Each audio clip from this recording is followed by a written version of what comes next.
Feeling like you're top dog. That's the New York vibe. Ya ciri khasnya orang kan apa itu melambaikan tangan gitu kan. Nah, tapi kadang pernah ada orang iseng-iseng gitu kan, pura-pura gitu. Setelah kita mau berhenti, garuk-garuk rambut. Ini kayak prank aja, kayak ada banyak kayak gitu Mas. Hanya ada yang ngepranknya gitu, ada pura-pura apa ngeliat ke sana gitu. The New York kind vibe. Pas dia bukain, itu anak muda itu megang pintunya itu loh. Begitu megang pintunya ditarik, saya suruh masuk. Suruh masuk ke dalam. Ternyata di dalam saya disuruh tiarap. Oh, karena ditodong tiarap Iya, ada senjata, bawa senjata enggak? Enggak tahu, saya enggak ngelihat. Pas saya pakai topi kayak skibu gitu ditutup topinya, suruh tidur. Ya udah saya ngikut aja lah. Terus diambil dompetnya. The New York kind vibe. Anda mengikuti program Ketika Hidup Diperjuangkan bersama saya Alam Burhanan. Dan saya Supriyono dan kami berada di kota New York, tepatnya di daerah Long Island City ini, di sebuah pelataran masjid. Di pelataran Masjid Al-Hikmah, Al-Hikmah, ya, masjid yang milik warga Indonesia di komunitas New York Indonesia. City. Ya. Lengkap dengan Ada taksi. legendanya Masjid Kuning. Taksi kuning. Taksi kuning. Ini ikon, adalah satu ikon kota New York karena memang semua taksi di New York harus berwarna kuning. Ya. Dan banyak orang yang naik taksi ini Alam bukan karena memang keperluan pengen dari pergi ke satu tempat ke tempat lain, tapi karena penasaran. Merasakan seperti apa sih naik taksi kuning yang legendaris di New York itu. Ya, dan film-film juga selalu menampilkan kota New York lengkap dengan taksi-taksi kuningnya itu. Jadi memang identik lah ya. Betul. Bahwa kota New York itu identik dengan taksi kuning ini. Nah, sekarang kita akan ajak berbicara, bincang-bincang santai dengan salah seorang warga Indonesia yang menjadi sopir taksi kuning. Kita perkenalan aja Mas, siapa namanya Mas? Lengkapnya Ferry Setiawan Yulianto. Hari Ferry ini Setiawan Yulianto. Mas Ferry sudah berapa penumpang hari ini di bawah? Hari ini 4 ya. 4 penumpang. 4 penumpang tadi. Nyarinya muter-muter kemana-mana atau ada tempat satu khusus yang ngetem aja kemudian nunggu penumpang? Kalau saya biasanya senang muter-muter. Ya, nggak seneng ngetem itu. Ya. Kenapa? Bosen kalau ngetem? Bosan ya sambil ngelihat situasi kan. Muter-muter kan kalau orang nyetop pakai tangan gitu mantap kayaknya. Oh, itulah ciri khasnya juga ya. Ya, ciri khasnya orang kan itu melambaikan tangan gitu kan. Nah, tapi kadang pernah ada orang iseng-iseng gitu kan, pura-pura gitu. Setelah kita mau berhenti, garuk-garuk rambut. Ini kayak prank aja, kayak ada banyak kayak gitu Mas. Hanya ada yang ngepranknya gitu, ada pura-pura apa ngelihat ke sana gitu. Ternyata warga New York juga banyak yang usil ya. Banyak yang usil. Jadi karena Padahal ketika kotanya sibuk, Betul. jalannya macet. Iya. Jadi memang kalau menjadi sopir taksi Mas, sepertinya harus siap menghadapi berbagai tipe orang ya Mas ya. Ya, macam-macam orang di New York kan. Iseng kadang orang pura-pura kayak orang nyetop gitu loh. Begitu kita mau berhenti, seolah-olah dia kayak nunjuk gitu. Jadi, ini nunjuk atau nyetop gitu kan. Akhirnya udahlah jalan lah. Ketawa aja, ketawa gitu. Ya, pura-pura ada yang nggak ketawa, ada yang enggak gitu. Nanti menarik Alam, kita tanya dulu bagaimana dulu ceritanya Mas Ferry ini memulai ya.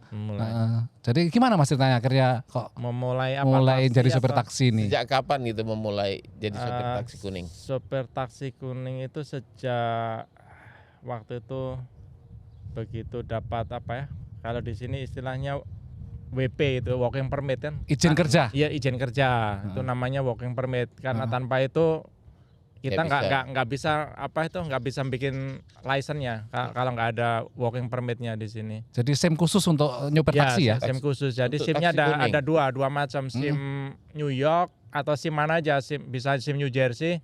Terus kita sekolah lagi ngambil SIM taksinya. Jadi dua SIM. Dua SIM taksinya. Ada 2. Susah nggak? Itu syaratnya itu mesti sekolah. Saya waktu itu sekolah hampir 1 minggu. Sekolahnya ya? Ya, sekolahnya. Sekolah nyari SIM itu ya? Nyari SIM yang taksi. Taksi ya? Kuning. Ya. Sehari berapa? Sehari 8 jam. Waduh. Ngapain aja itu? Disuruh ngapain Mas? Belajar itu geografi New York. Kota New York? Iya. Harus ngapalin jalan-jalan atau? Ngafalin harus hafal. Jadi hafal on the book dulu ya, belum hafal di itu. Jadi pelajarannya itu pelajaran teori. tentang jalan-jalan teorinya. Teori dulu. Ya.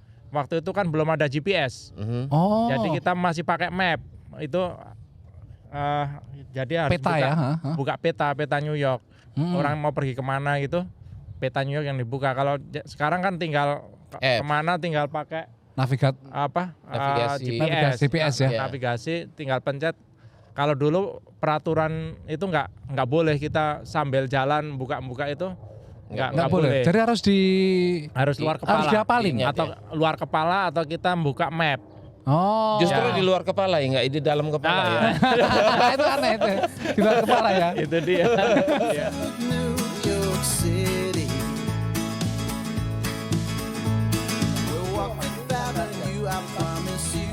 We'll look so glitzy. Untuk disability orang apa itu ya orang yang cacat naik kursi roda ini spesial. Jadi mobil ini emang sama government dikasih spesial dapat subsidi. Bisa dioperasikan, operasinya gimana? Ya, ini caranya. Ini diturunin. Nah, ini buat remnya ini. Nah, ini kalau orang kursi roda, ini tinggal dorong aja, dorong gitu kan. Dorong ini, udah. Ini buat ininya, buat ngunci biar yang depan sana, ini yang belakang. Ini dikunci sini sama dikantolin ke kursi roda. Berkebutuhan khusus sering, Mas? Alhamdulillah sering. Dan itu ada ekstranya juga. Taksi kuning itu nggak boleh menolak siapapun. Orang pakai bawa anjing, orang bawa ini harus semuanya kita harus berhenti. Ya, jadi resikonya kalau misalkan tidak berhenti bisa disuspend. Bisa kita difoto, dilaporin ke TLC, kita kena bisa kena fine kita. Jadi kita nggak boleh refuse penumpang. Mau penumpangnya pergi kemana, ke Bronx, Brooklyn, ke New Jersey, kita nggak boleh nolak. Jadi itu. Tapi kalau misalkan kita ada penumpang yang kok kelihatannya Mas Ferry agak curiga. Curiga itu gimana? Kalau misalnya orangnya mau pergi jauh, agak curiga gitu ya. Kita deal dulu. Misalnya perginya jauh sekali sampai keluar New York, baru kita deal, nggak apa-apa, kita bikin deal. Tapi kalau cuma di dalam New York aja, ya udah kita untung-untungan. Kalau misalnya nggak bayar, ya udah resiko lah itu. Apes gitulah istilahnya. I'll take you back to New York City. Sebelum Uber masuk di New York ini, ngedapatin kayak gini susah. Oh, taksi kuning ya? Iya. Waktu itu saya ingat betul, dari garasi pindah ke garasi itu, garasi pertama bilang, kan ngelihat SIM saya baru kan, oh sorry ini full, udah banyak driver gitu. Terus pindah garasi lain, akhirnya dapat yang di dekat situ, dekat East River situ, itu dikasihnya juga mobil yang Buluk. Iya. Terus dikasihnya pertama itu cuma Sabtu sama Minggu. Oh. Ya, Sabtu pagi sama Minggu pagi. Karena kalau Sabtu sore itu rame ya. Orang nggak dikasih yang kayak gitu. Yang dikasihnya cuma yang sepi-sepi dulu. Senin, waktu itu Senin, Minggu pagi sama Sabtu pagi. Ya, jadi part time dulu. Part time dulu terus. Iya. Hari pertama bagaimana? Takut atau deg-degan atau gimana? Karena ini pertama. Iya, masih deg-degan waktu itu kan, pokoknya begitu penumpang naik itu, sorry I'm a new driver. Terus saya bilang ya, pokoknya kasih tahu aja jalannya, let me know which way you usually you take gitu kan. Karena saya new driver, supir baru, saya suruh nunjukin jalannya gitu loh, biar mereka paham kalau itu. Itu tahun berapa? Itu sekitar 2012 ya. 2012 ya. Terus setelah berapa lama baru dikasih bebas gitu? Setelah itu saya waktu itu ada teman, dia udah lama juga di sini, terus dia sewa sendiri, sewa mingguan gitu loh. Terus waktu itu dia butuh sopir kan, akhirnya saya gabung sama dia, sama teman-teman orang Indonesia juga. Tapi waktu Mas awal-awal berapa bulan misalkan memegang taksi kuning, sudah yakin bahwa saya bisa dan ini akan menjadi profesi saya yang selanjutnya. Iya. Ada keyakinan seperti itu? Iya, karena saya waktu itu merasa pengen lebih independen gitu, lebih kayak bisa ngatur waktu sendiri gitu loh. Kayak waktu sholat, waktu makan gitu. Sebelum-sebelumnya kan kerja ikut orang, kerja sempat jadi pertama di Amerika sih kerja itu cuci piring. Cuci piring. Di restoran. Kerjanya itu pagi sampai malam. Malam. 12 jam lagi mungkin tuh. Berangkat dari rumah itu sekitar jam 9 pagian. 9 pagi nanti pulang itu jam 10 malam. Jadi nggak pernah lihat situasi di luar kan. Di dalam restoran terus. Restoran terus. Itu sejak pertama kali datang ke Amerika. Tahun ya. Berapa datangnya? 99 ya. Tahun 99 dulu. Langsung kerja sebagai tukang cuci piring ya. Cuci piring. Di mana? Di New York sini juga? Waktu itu di Connecticut, Danbury. Oh, Danbury. Iya, Danbury Connecticut. Kayak live in gitu? Ya, live in tapi di itu tempat tinggal dapat, makan dapat, dikasih makan. Restoran apa itu? Restoran Chinese food ya. Buffet. Oh, buffet. Ya. Wah, itu piringnya banyak. Waduh. Dulu sempat itu kuku itu mau lepas. Sampai segitunya? Iya, karena kan nyuci piring itu ada piringnya, ada itu yang namanya buat buffet itu omprengnya itu. Omprengnya. Nah, itu omprengnya itu kan harus direndam di air panas. Kalau enggak dia enggak, bekasnya itu kan keras dia. Nempel. Jadi mesti direndam air panas. Kita nyucinya di situ air panas itu. Enggak pakai kaos tangan? Kayak enggak enak itu loh waktu itu. Terus akhirnya udahlah pakai ini aja. Ternyata kukunya pada mau ngelupas gitu. Terus kembali ke taksi Mas. Kan kita tadi bilang bahwa taksi kuning itu merupakan salah satu simbol atau bahkan ikon ya, ikonnya kota New York ya. Iya. Jadi apakah salah satu alasannya juga mungkin karena karena ikon saya kalau jadi supir taksi akan menjadi bangga misalkan. Iya. Ada alasan seperti itu enggak Mas? Ada juga. Terus banyak yang ini kan. Jadi sopir taksi itu kita bisa mengatur waktu sendiri, lebih enaknya. Mau misalnya kita capek, dimatiin aja off duty gitu, istirahat, waktunya makan, sholat gitu, kita bisa ngatur sendiri gitu. Tapi kan setoran tetap harus setoran menyetor ke orang kan tetap. Kalau saya ini sistemnya kalau sekarang ya. Sekarang ya? Ya, kalau sekarang ini lease to own. Sebelum Uber datang ke sini. Nurunin orang udah nunggu di pintu udah mau naik. Oh gitu ya. Tuh nurunin lagi orang naik lagi gitu. Kalau sekarang emang agak ini bisnisnya slow gitu. Kompetisi sama Uber, ada Uber, ada Lyft gitu. Dia yang kayaknya merusak semua tatanan itu. Tapi ada bagusnya juga. Apa bagusnya? Ada bagusnya jadi yang punya garas taksi itu nggak arogan lagi. Kalau dulu kita mau sewa itu susah banget, nggak mesti dikasih mobil gitu. Kalau sekarang dia ayo ke sini, malah nyari. Kadang kita kalau bawa orang ke situ dikasih $1.000.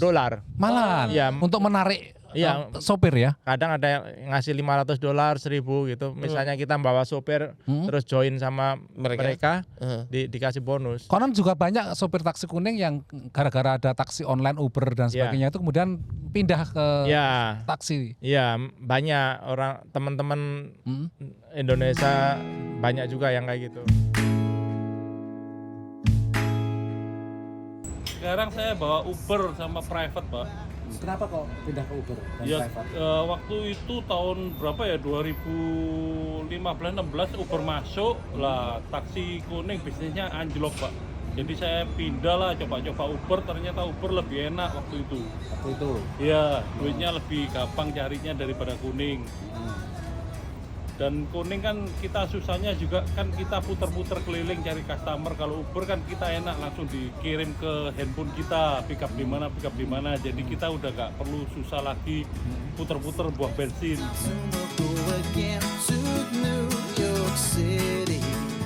Terus Mas Ferry kenapa memutuskan tetap megang taksi kuning?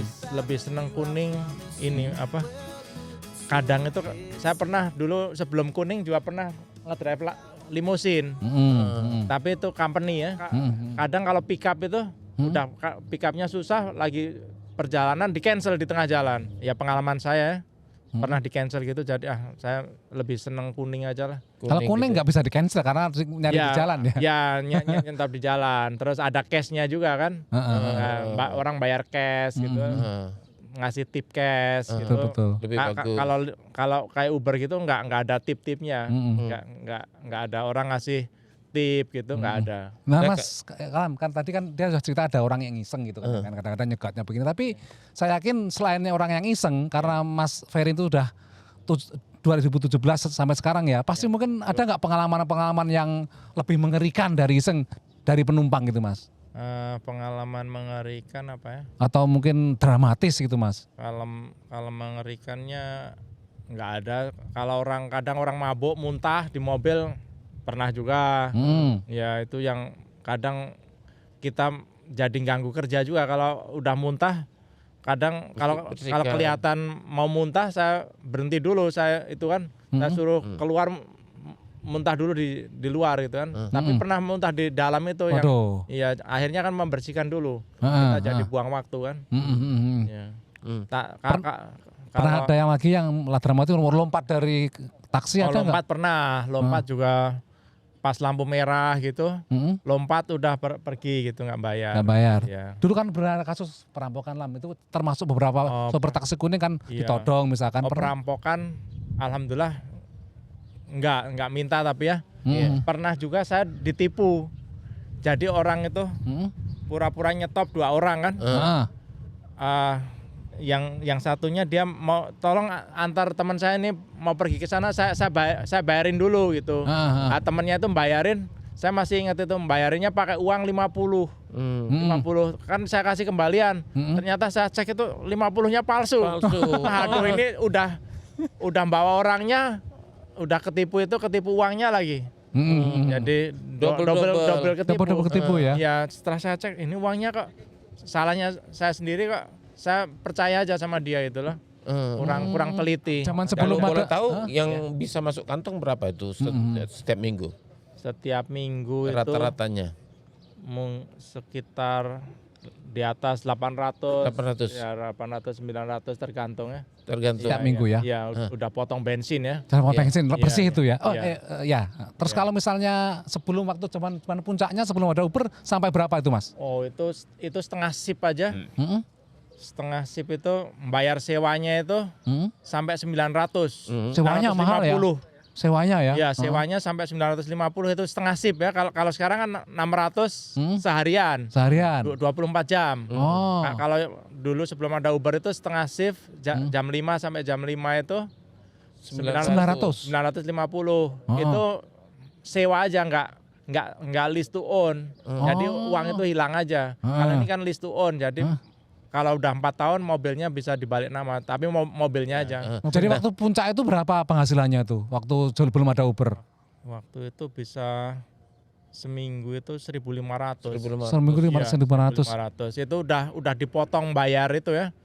Bayar apa itu? List. Ya, jadi mungkin 2.000 lebih sama listnya. Udah jauh. Iya. Udah jauh berkurang ya sekarang ya. Jauh berkurang. Karena waktu itu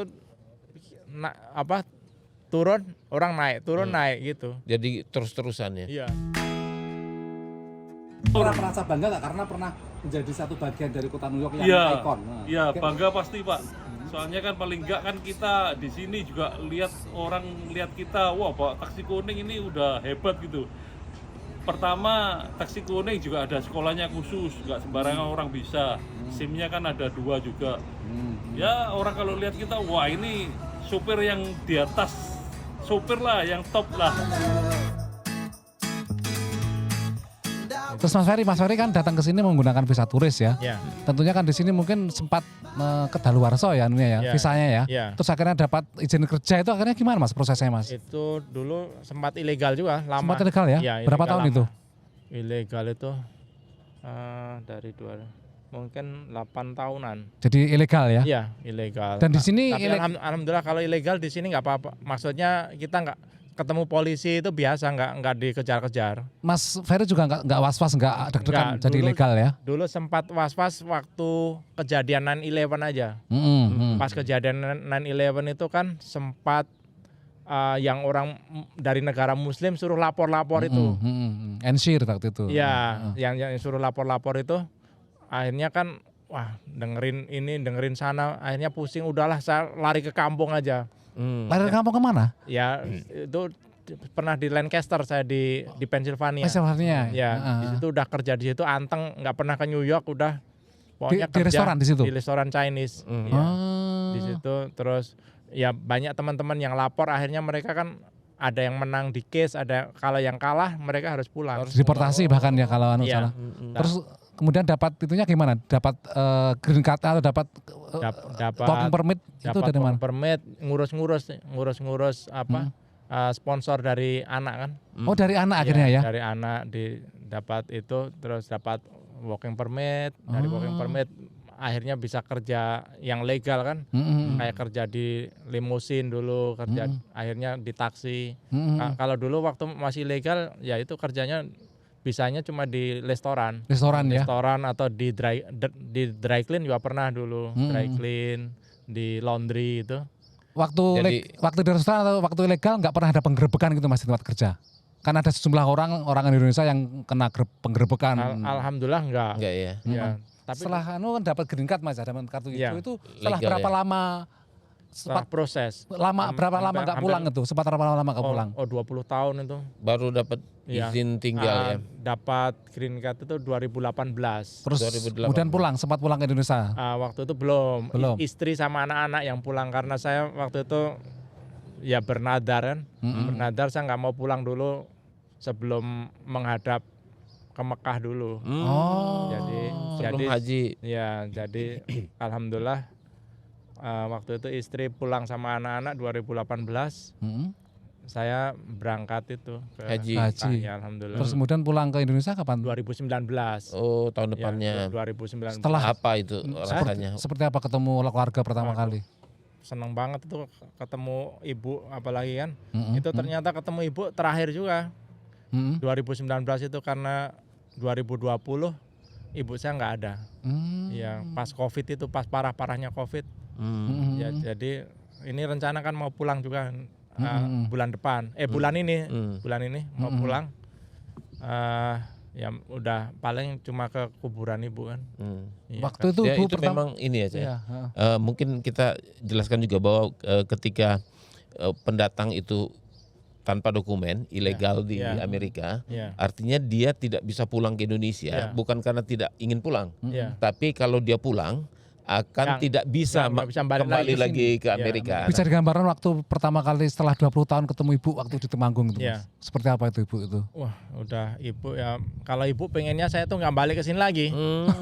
Lagi ya? Suruh nerusin usaha di sana kan. Ya alhamdulillah ada usaha ya kecil-kecilan lah ibu. Disuruh udahlah kamu di sini aja, udah nggak usah balik lagi. Tapi anak-anak kan nggak mau, anak-anak pengennya nggak mau tinggal di Indonesia. Nggak biasa kan? Sangat biasa gitu. Ya. Lahir di sini ya? Ya anak-anak lahir di sini. Dan betah di sini Mas? Iya, kadang merasa lebih aman.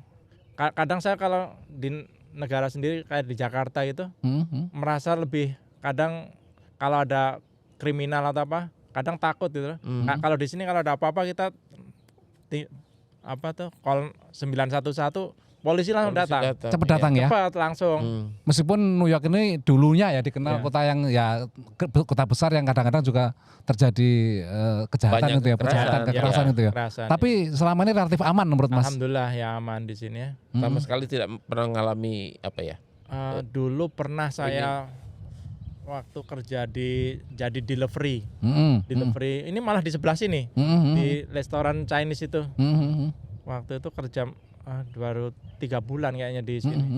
3 bulan di sini kerja delivery, ngantar makanan itu loh pakai sepeda. Itu biasanya kalau malam kan sering berdua di daerah sini, housing project, tempatnya orang-orang yang dibantu pemerintah itu loh. Biasanya kalau malam itu sering didampingin sama tukang masaknya. Jadi berdua itu loh. Pas itu order malam-malam udah mau tutup restoran. Hampir jam 11. Itu kok ya tukang masaknya itu pas bersih-bersih dapur. Oh. Jadi akhirnya saya kan berangkat sendiri. Hmm. Pas saya ngantar sendiri gitu, saya ngelihat ada polisi kan di situ, aman lah. Terus begitu saya mencet bel, kok ada 2 pemuda nyamperin saya. Nyamperin, begitu saya mencet bel, orangnya kan bukain dari atas. Pas dia bukain, itu anak muda itu megang pintunya itu loh. Begitu megang pintunya ditarik, saya suruh masuk. Suruh masuk ke dalam. Ternyata di dalam saya disuruh tiarap. Oh, karena ditodong tiarap ada senjata, bawa senjata enggak? Enggak tahu, saya enggak ngelihat. Pas saya pakai topi kayak skibu gitu, ditutup topinya, suruh tidur. Ya udah saya ngikut aja lah. Terus diambil dompetnya. Kalau uangnya enggak banyak, cuma $20. Diambil semua lah ya? Iya, dompetnya sama makanannya diambil. Begitu orangnya itu turun, makanannya mana?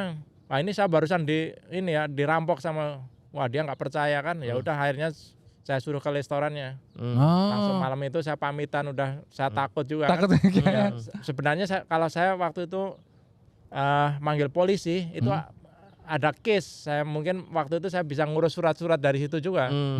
Tapi mungkin Allah rencana lain kan, mungkin kalau ngurus di situ nggak ketemu istri yang sekarang. Ya emang lah, begitulah lah ya. Di Amerika suka dukanya banyak, dan perjuangannya juga harus berat. Betul, dan selalu kalau kita ngomong-ngomong sama warga Indonesia ini kan pernah mengalami hal yang seperti itu ya, karena tidak seperti dibayangkan di Indonesia kan. Kalau tinggal di Amerika itu juga serba mudah enggak. Jadi harus mengalami pasang surut, naik turun, kerja keras, kemudian juga kadang-kadang ditipu orang atau pernah menjadi sasaran kejahatan. Kalau di Indonesia kadang taunya kita metik uang di pohon aja. Itu juga dialami oleh artinya seperti itu teman-teman atau siapa saudara mungkin pernah mengiranya seperti itu. Iya kan, kadang kayaknya dikiranya kita tinggal metik uang di pohon, kadang uang gampang kirim atau apa. Padahal kan di sini kita kerja keras juga. Banting tulang. Ya, banting tulang ini. Sumber tembakan ada nggak Mas di Indonesia? Nggak ada sumber tembakan. Nggak boleh. Nggak boleh. Ada. Nggak ada. Maksudnya nggak boleh ya. Bisa. Yang nekat ada yang nekat sumber tembakan di sini. Bisa di penjara kalau di sini. Oh gitu ya? Iya, nggak bisa. Berat ya. Jadi di pinjaman orang lain udahlah kamu dulu. Yang kena nanti yang minjemin. Bisa ditarik izinnya mungkin ya. Bisa suspended kan kalau di sini istilahnya license-nya. Iya. Nah, Mas sekarang senang Mas menyopiri sopir kuning ini senang? Senang banget karena lebih tenang, lebih nyaman, lebih kita bisa ngatur waktu. Mau jam berapa kita mulai, jam berapa kita berhenti gitu. Jadi itu dalam ya. Memang taksi kuning itu kalau pemirsa itu misalkan ke New York itu selalu berseliweran di jalan-jalan utama di New York ya, dan menjadi salah satu ciri ikon kota New York. Dan ternyata siapanya nggak ada sejumlah warga Indonesia yang menjadi sopir taksi dan betah menikmati. Betul, karena memang ini seperti Mas Ferry tadi katakan, waktunya bisa diatur sendiri dan sebagainya. Dan waktu zaman kejayaan itu mudah sekali untuk mencari penumpang gitu. Sekarang pun memang walaupun sudah ada pesaing dari online dan sebagainya, tetapi tetap masih masuk lah. Masih menjanjikan pendapatan yang baik. Juga ada kebanggaan sendiri gitu loh. Bekerja di suatu yang sudah menjadi legenda gitu. Ikon kota New York gitu kan. Oke, kita akhiri perbincangan kita dengan Mas Ferry Setiawan Yulianto yang asal Temanggung. Sekarang berada di kota Big Apple, New York City. Yang menceritakan pengalaman dan perjuangan hidupnya yang tidak mudah gitu, tidak semudah yang dibayangkan oleh orang ada pahit dan kebanyakan di Indonesia. Ada manis dan getirnya gitu. Itu wajar lah ya. Dari kota New York, saya Alam Burhanan dan saya Subrano. Sampai jumpa dengan podcast Ketika Hidup Diperjuangkan berikutnya.